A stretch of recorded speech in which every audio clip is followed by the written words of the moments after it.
Thousands are heading to the beach today to bask in the summer conditions. Sydney's northern beaches are set to be reopened to the public today after a spate of shark attacks earlier this week. Yeah, we are waiting to see if beaches will reopen again. Authorities are urging beachgoers to stay vigilant, warning shark activity may continue despite patrols and monitoring being ramped up. Now, for more, we're joined by Dr. Chris Pepin-Neff, who is a shark and public policy expert at the University of Sydney.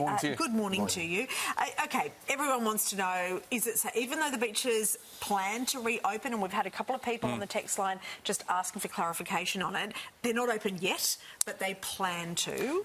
Yeah, it's going to be a beach-by-beach scenario. Surf Life Saving Australia, New South Wales, DPI will make assessments based on beach conditions at each individual beach. They'll look at the area and see what it looks like. OK, so the plan is to open unless that there is a reason not to, i.e. that a shark is spotted in the area, presumably.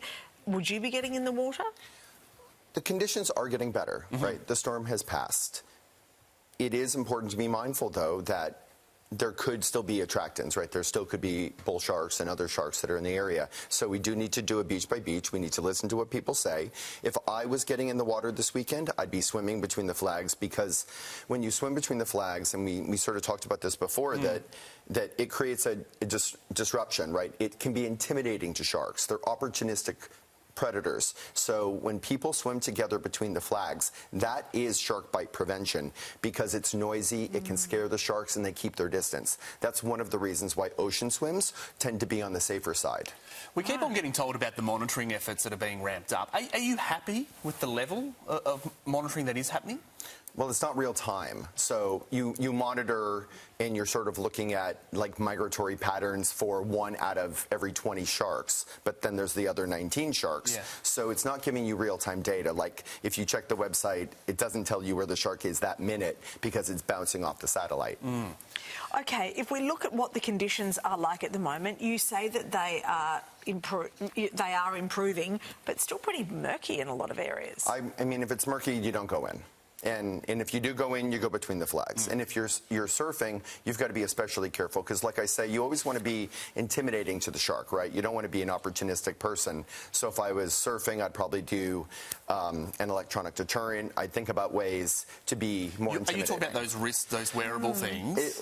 There are a bunch of different options. Some are more effective than others. Yeah. But there's some little electronic things you put on your board, and it sends out a pulse. And do they work? We've had people on here during the week just saying it's snake oil. So, electronic. There was a product called Shark Shield that was proven to work. They've gone out of business, unfortunately, but it does work, and it sends out a pulse. Not all of them work, which is the reason why I'm hesitant.